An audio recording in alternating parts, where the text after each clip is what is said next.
Have you ever had something so precious to you that you'd fight heaven and earth to protect it? Today, I want to share a story about family legacy, standing up for what's right, and how sometimes the little guy really can win. This is the story of my grandfather's lake and the battle that changed everything. Asterisk. Picture this: a misty morning on a crystal clear lake. The kind of morning where the world feels at peace, where 3 generations of memories live in every ripple on the water. This wasn't just any lake. This was our lake. My grandfather worked double shifts for years to buy this piece of heaven. It became the heart of our family story. Every summer barbecue, every fishing lesson, every quiet moment of reflection happened right here on these shores. When my parents passed, they left me not just property, but a sacred trust to protect what our family had built. Asterisk. So you can imagine how I felt when I walked down to my dock one morning and found an envelope pinned to the side, a letterhead: Read Lakeside Shores Homeowners Association. And my heart sank before I even opened it. Asterisk. Notice of violation. Your watercraft creates disturbances that impact the aesthetic enjoyment of lake residents. Remove within 14 days or face penalties. Friends, I had to read that twice. They were complaining about ripples. Ripples from my boat, tied to my dock. On my property that my family had owned for 70 years. Asterisk now. I'm not a confrontational person by nature, but something about this just didn't sit right.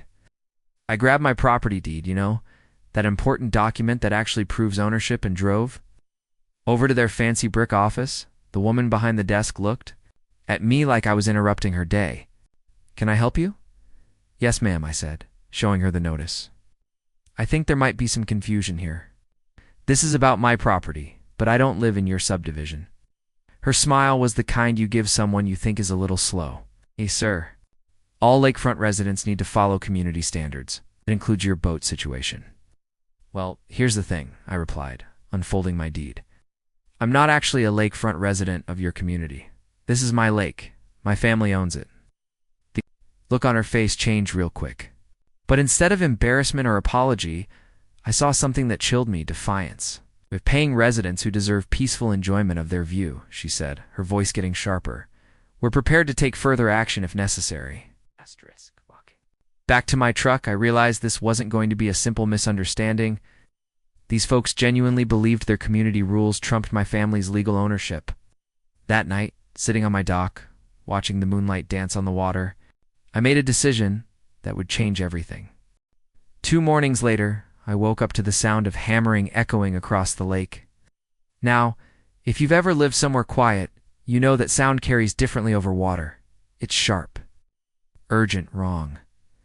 I rushed outside to find 3 men in work vests standing on my dock with measuring equipment, driving bright orange stakes into my property. Excuse me?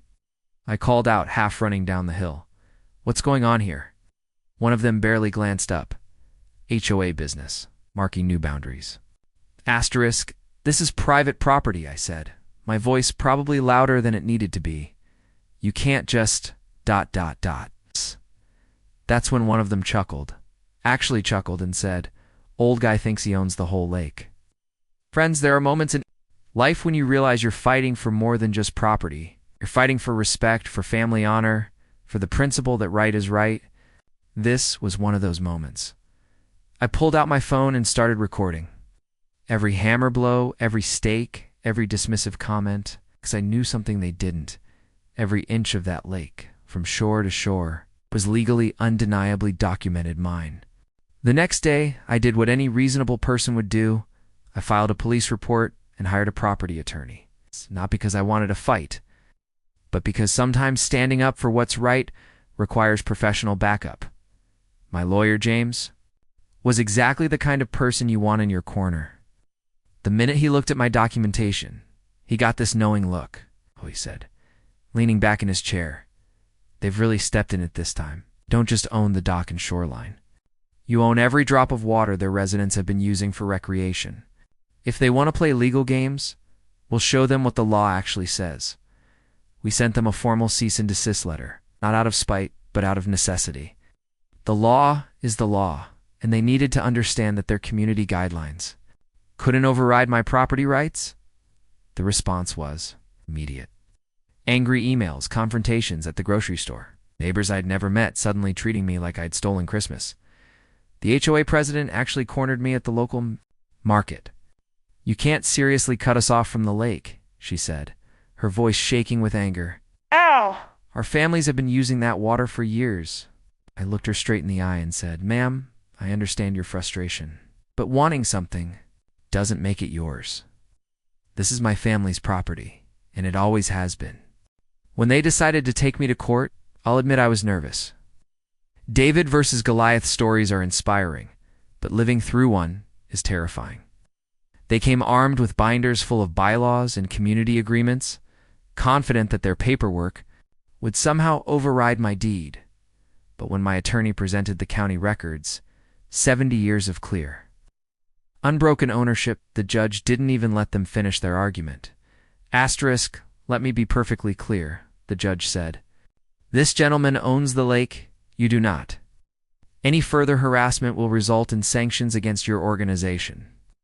Asterisk, sitting in that courtroom, I felt my grandfather's presence. All those double shifts, all that sacrifice, all that determination. To build something lasting for his family, it mattered. It held up in a court of law when it needed to most. Asterisk. Now, I want to be clear about something. This story isn't about being vindictive or hurting good people. Once the legal dust settled, several neighbors approached me privately. They apologized for the misunderstanding and asked if there might be a way to work together today.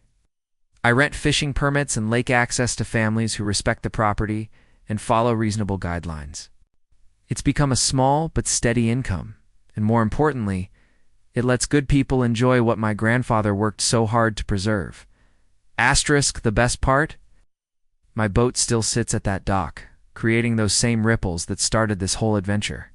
But now, instead of being a source of conflict, those ripples remind me of something my grandfather used to say.